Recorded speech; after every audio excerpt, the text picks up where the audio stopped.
If you walked away from Chapter 5 thinking the ending was only Poppy got taken and Harley came back, you missed the real horror of it, because that ending does not close one door.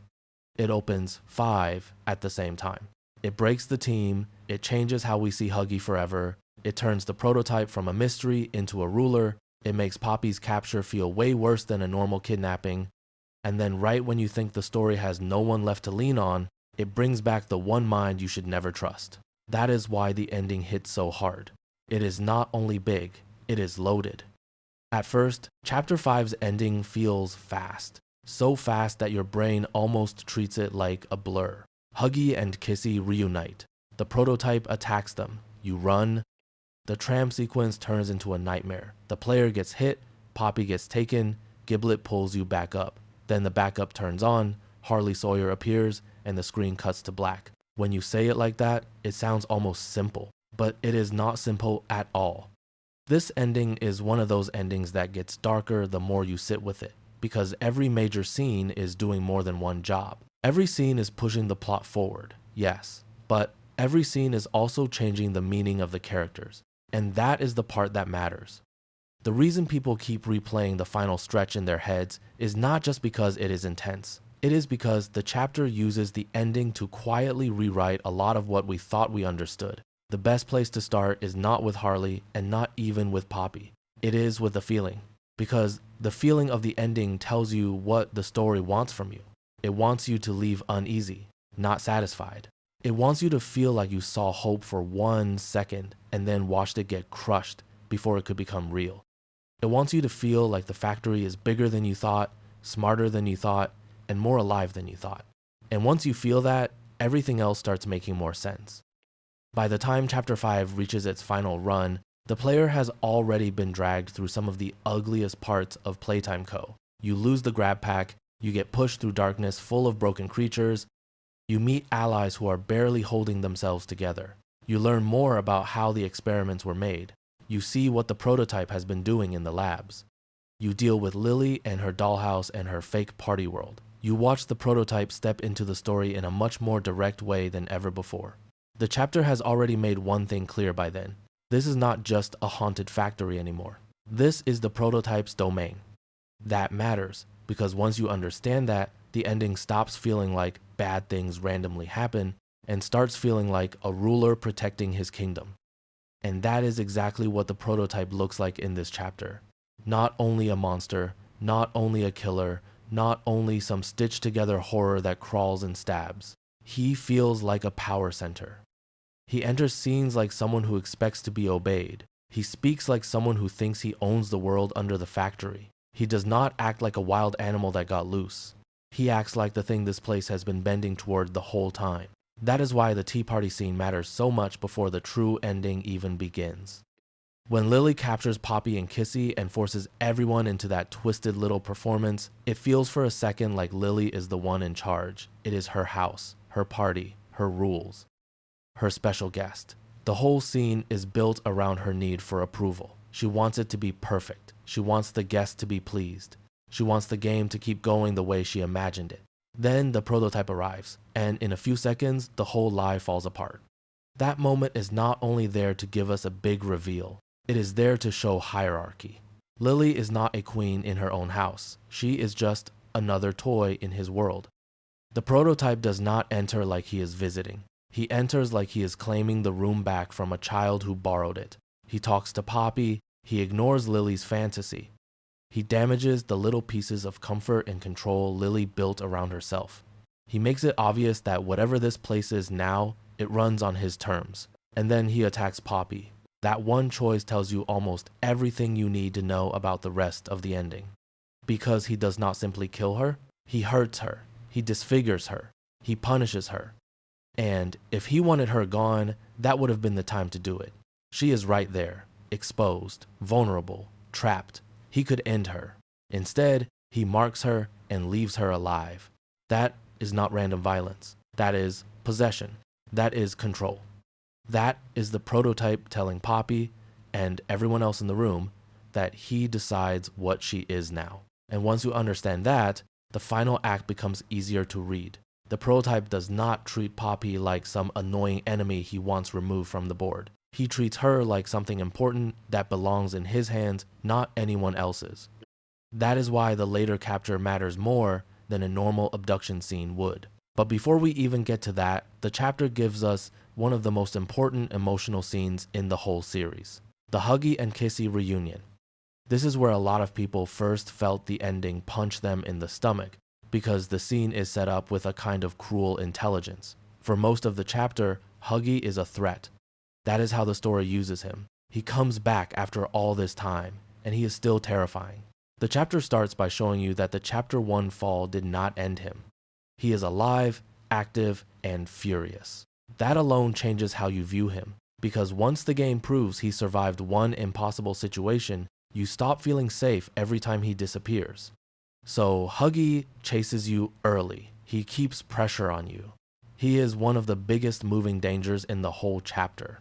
Then, late in the story, right when you are near the tram and trying to push toward the backup plan, he comes back again. And in that moment, the game expects you to think only one thing: run. That is all Huggy has ever meant to the player on the surface. Run. Then Kissy appears, and Huggy changes in front of you. He stops, he goes calm, the rage drops, the whole energy of the scene changes. And it changes so suddenly that it almost feels unreal, like your brain is trying to protect itself by misunderstanding what it is seeing. The same giant blue monster that was just hunting you suddenly looks peaceful. Not friendly, not safe, not magically cured, but peaceful. Like something old and buried inside him suddenly wakes up the second he sees her. That is one of the biggest quiet reveals in Chapter 5. It tells you Huggy is not empty. There is still a connection in him strong enough to interrupt fear, rage, hunger, and conditioning.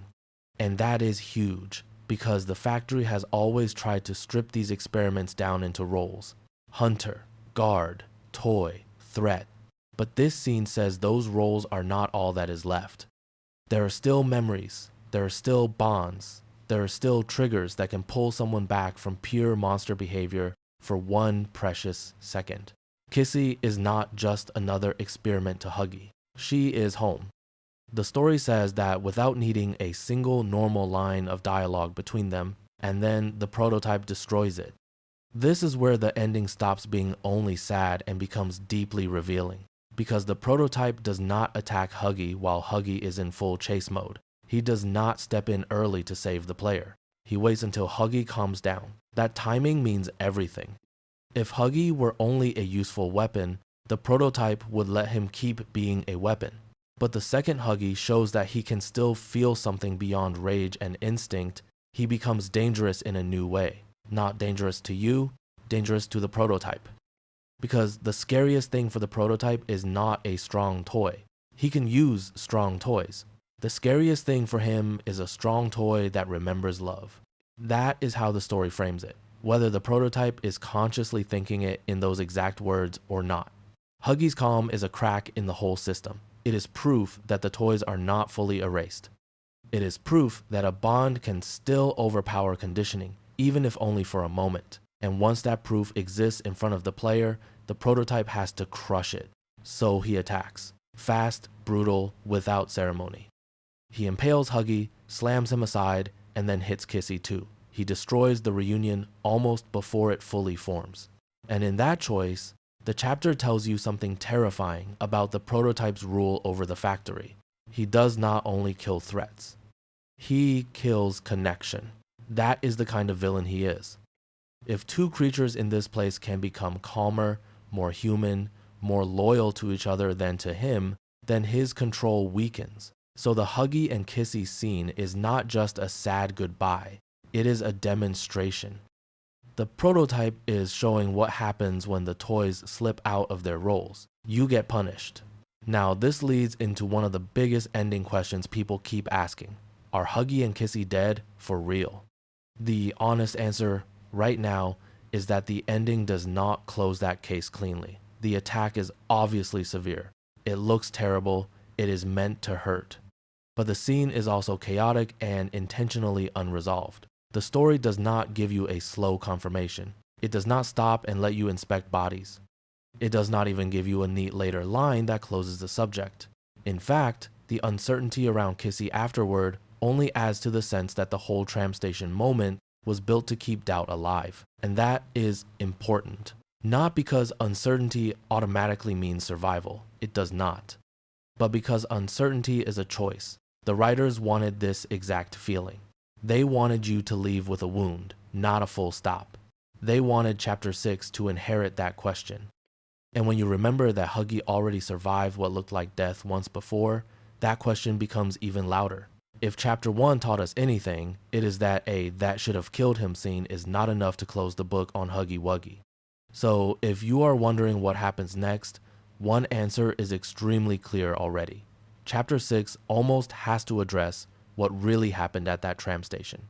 Even if the answer turns out to be tragic, the story has made Huggy and Kissy too important to ignore. That reunion scene is too loaded, too emotional, too revealing, to be left hanging forever.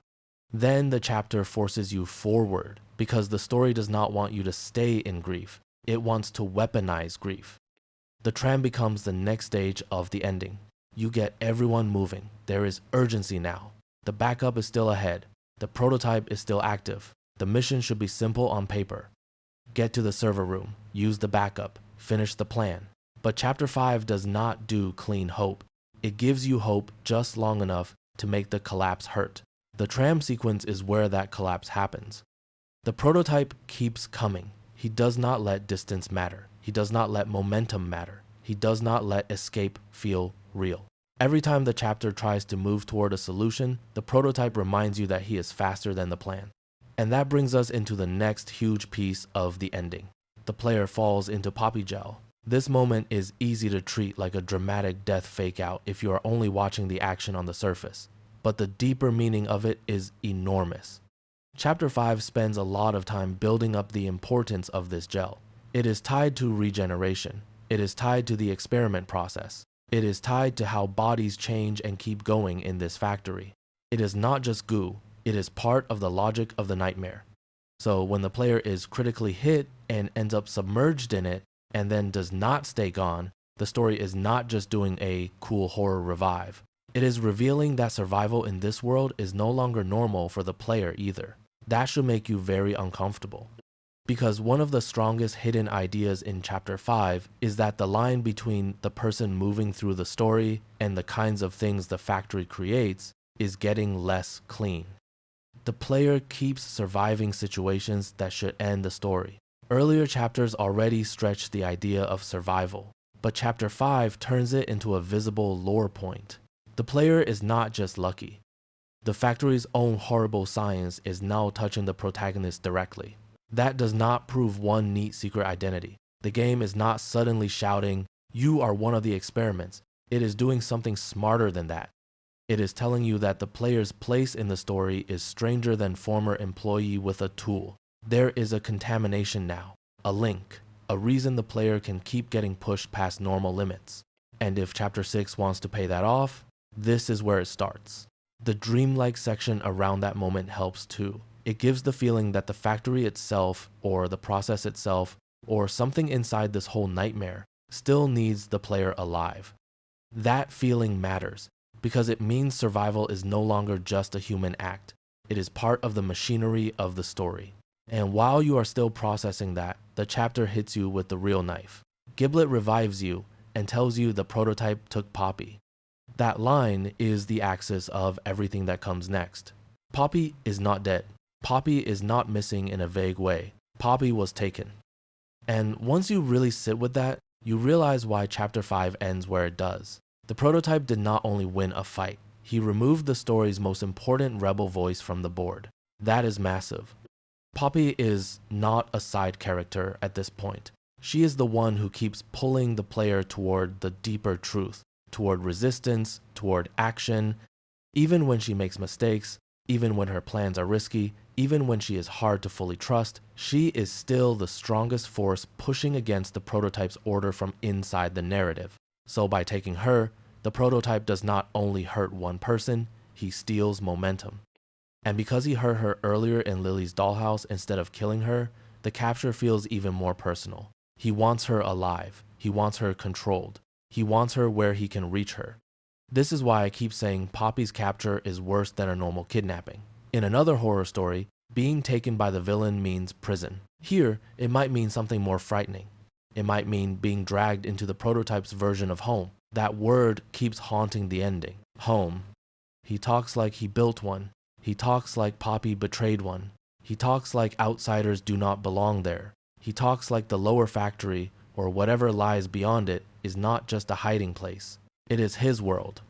So if he takes Poppy there, then Chapter 6 is not only a rescue mission, it is an invasion. Now we come to the backup, which is the final twist that turns the whole future of the series sideways. You reach the data center. You activate what you think will be a stored solution. Maybe records, maybe a weapon plan, maybe chemistry, maybe data on how to stop the prototype's healing. Instead, the backup is Harley Sawyer. The doctor is back. That one moment is one of the smartest choices the chapter makes because it transforms the next story from a simple hunt into a moral problem.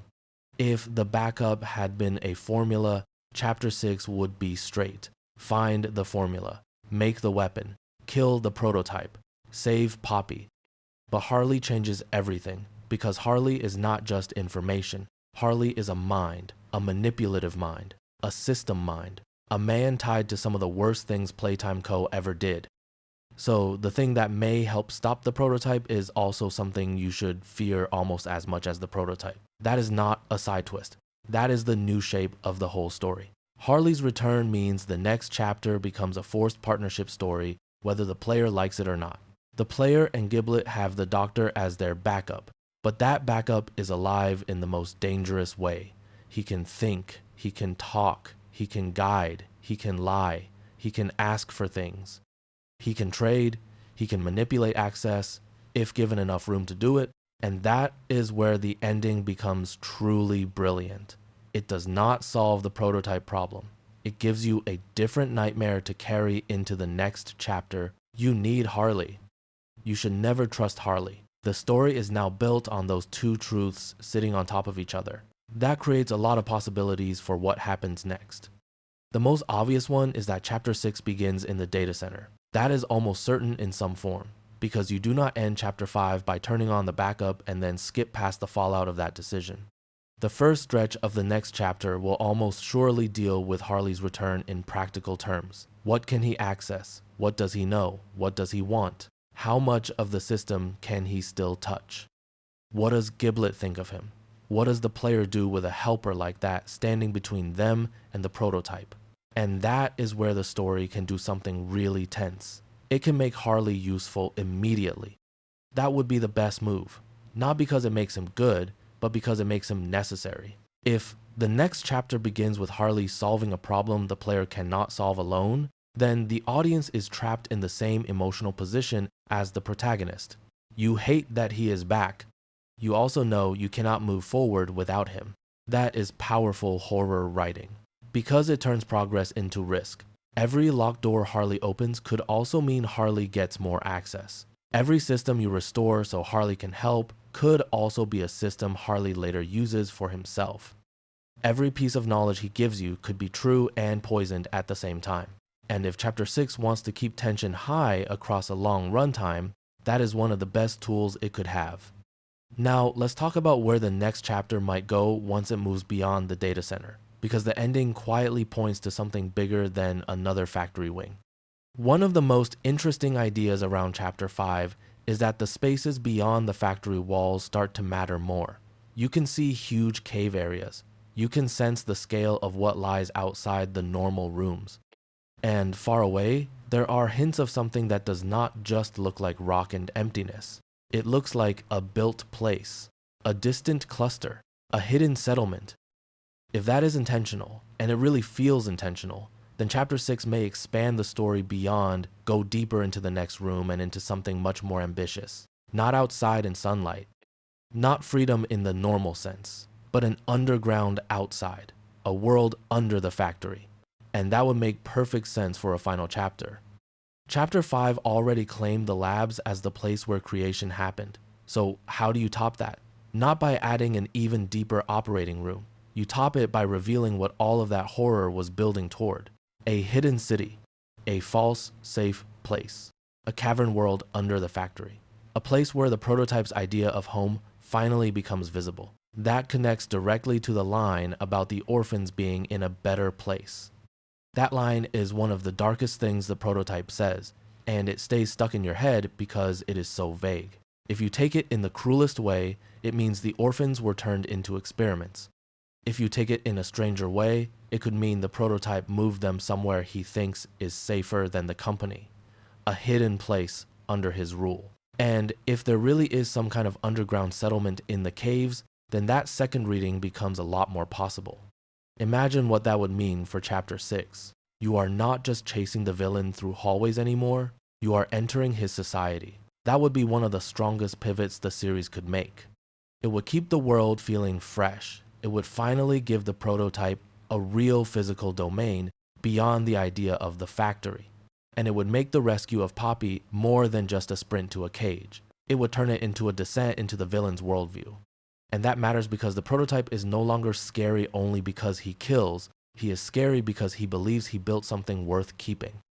If Chapter 6 shows us that better place, and it turns out to be some broken toy city or hidden cavern settlement, then suddenly the prototype becomes even more dangerous as a character. He is not just destroying the company's world, he is replacing it with his own. That is a much bigger enemy than a monster in a hallway.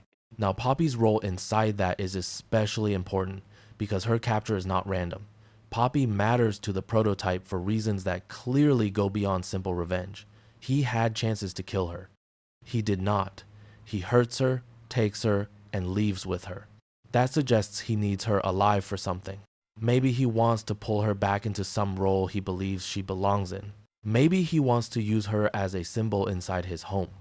Maybe she is tied to legacy experiments or control systems in a way we do not fully understand yet. Maybe it is emotional. Maybe it is practical. Maybe it is both. But the point is that Poppy is not just a hostage in the ordinary sense. She feels like a key piece. So when the player goes after her in Chapter 6, it may not be enough to simply reach her. The player may have to stop whatever the prototype planned to do with her first. That makes the rescue much more complicated, and it also raises the emotional stakes. You are not only trying to save Poppy from pain, you may be trying to save her from being turned into part of the prototype's world. Now we have to come back to Harley again, because his return intersects with all of this. Harley is the exact kind of character who could understand what the prototype is building better than anyone else left. He knows the company, he knows the systems, he knows the experiments. He may know how the prototype thinks in ways no one else can explain. So if there is a hidden world under the factory, Harley may be the one who can tell you how to reach it. That is where the tension becomes almost painful. The player may need Harley to rescue Poppy. Harley may want the player to rescue Poppy for his own reasons. Those reasons may not be good. And this is what makes the ending such a strong setup. It refuses to give you a clean hero team. Giblet wants the prototype dead. Poppy is captured. Harley is useful but dangerous. The player is increasingly tied to the factory's weird survival logic. Even if Chapter 6 gives you a path, it is not going to be a pure path. Every ally is compromised in some way. That fits Playtime Co. perfectly. This is a story about a place that turns everything into tools. So of course, even the people helping you feel like tools that might turn in your hands. Now, let's slow down and talk about Huggy and Kissy one more time, because the ending does something sneaky with them that affects all the what happens next theories. The prototype attacks them right when their bond becomes visible. That means Chapter 5's ending is not just asking, did they die? It is also asking, what happens to this idea now? The idea is that the toys are not fully gone. The idea is that they can still feel for each other. The idea is that the conditioning, the pain, and the factory's design did not erase every last thread of who they were. That is huge for the future of the story. Because if that idea is real, then the prototype has a weakness beyond his physical one. He can be challenged by connection. He can lose control if the toys stop acting like isolated monsters and start acting like broken people who still remember each other. That does not mean Chapter 6 will suddenly become some happy rebellion story where everyone teams up. This series is too cruel for that. But it does mean the Huggy and Kissy scene is planting something important. Even if they never both return, the scene proves that the prototype system is not perfect.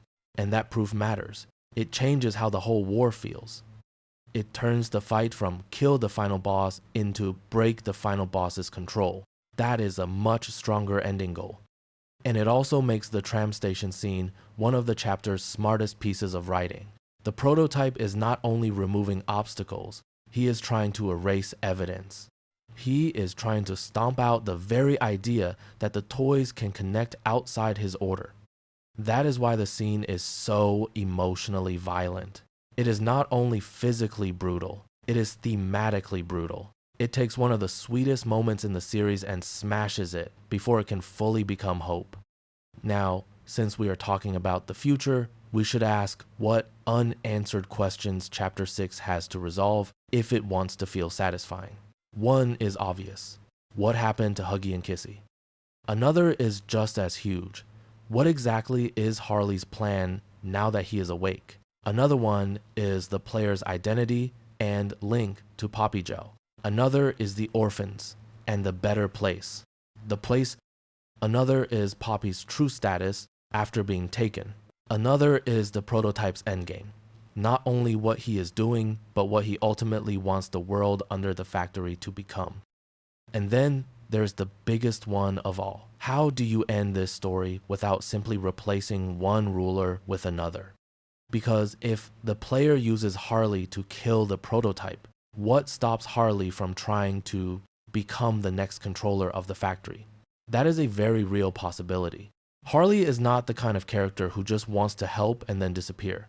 If he gets access, if he gets systems, if he gets a path back into power, he will want to use it. So Chapter 6 may not only be about defeating the prototype, it may also be about refusing to hand victory to the Doctor afterward. That would be a very fitting final problem for this series. You beat the physical monster, but the mind monster is still there watching the screens. That is the kind of ending threat Harley brings with him. Now, let's imagine what the first half of Chapter 6 could feel like if the ending of Chapter 5 is read correctly. You start in the data center. The chapter gives you time with Harley. You and Giblet establish the new mission. Harley offers guidance, maybe even seems calm, useful, maybe strangely amused by the situation. You restore a few systems. Maybe Harley helps open old routes or identify records connected to the prototype. Maybe you learn more about the real anti-regeneration plan. Maybe the player gets a new tool or an upgraded use for Globy or the grab pack that makes moving into the lower areas possible. Then the story starts pulling you out of the familiar structure. Not another colorful toy wing. Not another clear company department with signs and mascots. Something rougher, stranger, bigger. Maybe the caves. Maybe an old transit line leading toward a hidden settlement. Maybe a half-natural, half-built world where the company ended and the prototype's rule began. That would keep the series from feeling repetitive. And that is important, because by Chapter 6, the series needs to prove it can do more than new area, new monster, new chase. The ending of Chapter 5 sets that demand. It says the next chapter cannot just be another scary episode. It has to be the one where the story pays off what it has been building. That is why I actually think the hidden city or settlement theory makes so much sense. It is not only visually interesting, it is structurally useful. It gives the series a final stage setting that feels different while still being tied to the same core horror. It lets the prototype's home become real. It lets the orphan's mystery become concrete. It lets Poppy's capture matter in a more complex environment than just another locked room.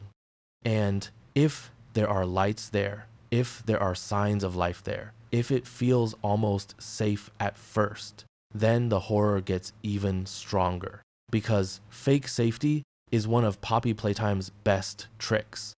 Playcare was care on the surface and horror underneath. Sweet Street was sweet on the surface and horror underneath. A hidden underground city could be home on the surface and horror underneath. That would fit the series perfectly.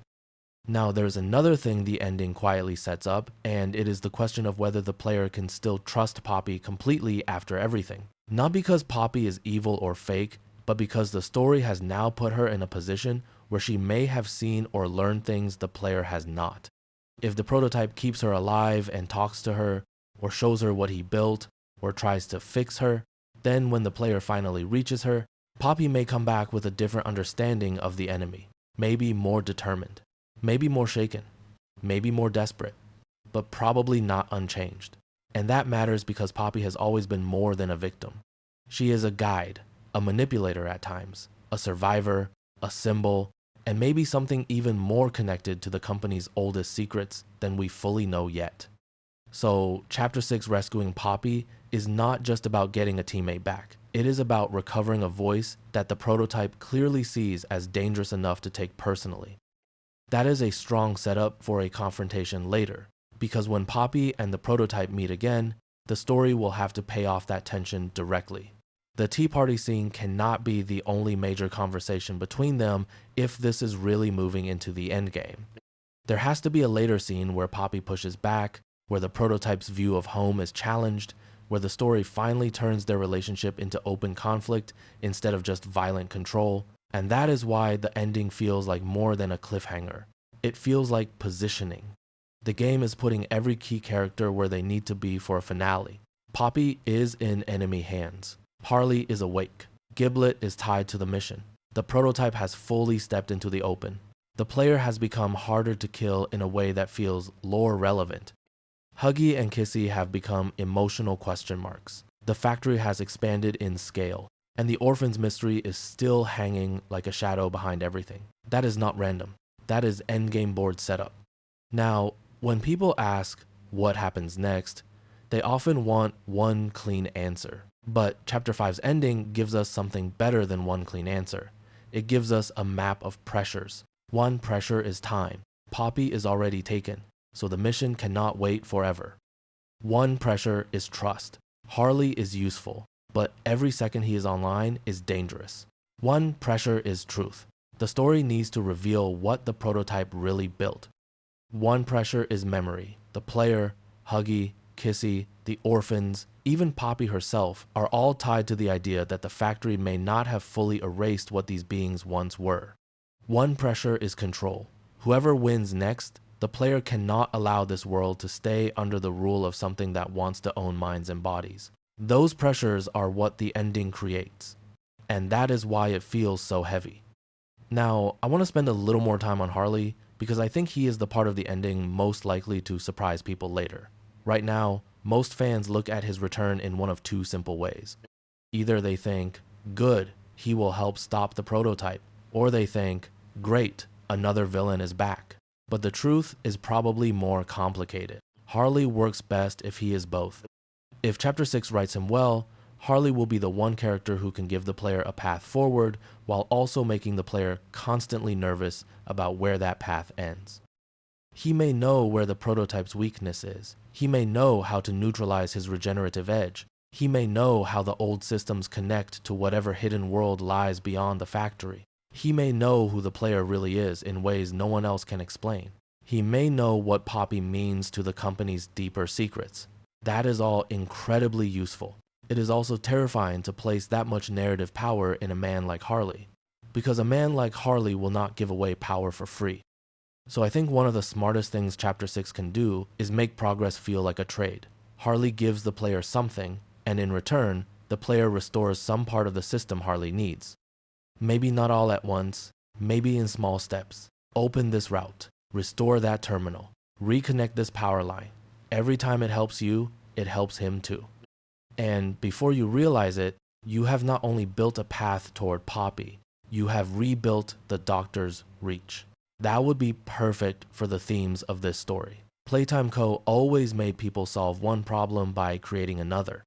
So if the player solves the prototype problem by feeding Harley access, the story stays true to itself. Now, there is another twist the ending may be quietly setting up. What if the prototype expected the backup to be activated? That is a darker theory, but it fits his intelligence. The prototype is not stupid. He understands systems, people, weakness, timing. If he knew the player would go for the backup, then Harley's return may not only be a hope twist, it may be part of a larger trap. Maybe the prototype knew the only way to move the player deeper into his world was to give them just enough hope. Maybe Harley is not only a counter, maybe Harley is bait. I am not saying that is confirmed. It is not. But it is exactly the kind of twist Chapter 6 could use in its middle or final third to reframe the whole mission. And that is one more reason the ending is so strong. It gives the next chapter room to go in multiple directions without feeling like a cheat. That is the mark of a good cliffhanger. It feels surprising, but it also feels full of possibility rather than empty mystery. Now let's talk about release timing and what that means for the shape of the next story. Chapter 5 launched in February of the current year, and there is no official release date for Chapter 6 yet. Looking at how the series has paced its main chapters, a lot of people expect a long wait. That actually makes sense if Chapter 6 really is the finale of this first major arc. A chapter like that cannot only be good enough, it has to answer things. It has to feel bigger. It has to feel worth the build-up. It has to prove that bringing the prototype fully into focus and bringing Harley back were not just shock moves. And I think the ending knows that. That is why it goes so hard. It wants to leave no doubt that the next step matters. If Chapter 5 had ended more softly, if it had only teased the prototype again from a distance, or if Poppy had escaped but Harley had come back, the next chapter would feel optional. But taking Poppy and waking Harley at the same time means the story now owes us something huge. The ending itself creates that debt. Now, I want to say something important about why this ending works emotionally, even if some players were confused by all the moving parts. It works because it refuses easy comfort. The easiest version of Chapter 5's ending would have been the team nearly winning, finding the backup, and setting up a straightforward attack on the prototype. That would have felt satisfying for 1 minute and then flat after that. Instead, the chapter does the opposite. It punishes the team, it destroys a reunion, it injures the protagonist, it takes Poppy, it revives a dangerous mind. It makes victory feel farther away, right when you thought you were getting close. That kind of ending hurts more, but it also lingers longer. And horror that lingers is always better than horror that only shocks. The tram scene lingers. Poppy's capture lingers. Harley's eye on the screen lingers. The idea of a hidden world beyond the factory lingers. The line about the orphans being in a better place lingers. Even the player's strange survival lingers. Everything in the ending leaves residue. That is why so many people keep asking what happens next. The chapter is designed to make that question feel urgent. Now, if I had to say what the single most important thing Chapter 5's ending explains, it would be this. The real fight is no longer only about surviving the factory. It is about breaking the prototype's order before that order becomes permanent. That is a much bigger story than escape the scary place. And it is also why Poppy matters so much. Poppy stands for resistance, memory, and an alternative to the prototype's rule. Harley stands for knowledge without morality. Giblet stands for action and revenge. The player stands for endurance and maybe some deeper connection to the factory's science. The prototype stands for control, replacement, and ownership. Those are not random roles. Those are endgame forces. So when the chapter ends, it is not only saying, see you next time, it is saying the final lines have been drawn. What happens next is not likely to be another wandering horror trip where you discover a new mascot and solve a self-contained crisis. What happens next is likely the march toward the heart of everything this story has been building. The player, Giblet, and Harley will move toward wherever the prototype took Poppy. That place may finally show us what his home looks like, what happened to the orphans, and how far the factory's nightmare truly spreads. Along the way, the story will almost certainly have to answer what happened to Huggy and Kissy, what the Poppy Gel really means for the player, and whether using Harley to beat the prototype just creates a new kind of ruler. That is why the ending of Chapter 5 is so good to think about. It does not just tell you who won the chapter, it tells you what kind of war Chapter 6 has to be. And if the next chapter gets this right, it will not just be about finding Poppy. It will be about deciding what deserves to survive when all of this is finally over. Watch the next video.